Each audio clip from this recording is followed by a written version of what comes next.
Mbaniriza mwena abatulaba amawulire agakagwawo kati updates zakagwawo kati nga twakayingira omwaka twakagutambulako ennaku 2 zokka.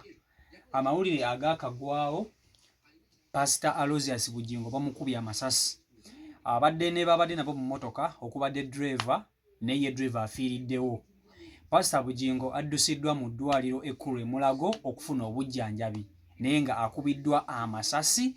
Abadde adda waka nga abadde ava ku chaachi wano no Canaan Land. So Pastor Bugingo mwena abali mu musabire tubayi twakatandika omwaka akubiddwa abasasi abazigu oba abasajja abatannabakola ki kutegeerekeka.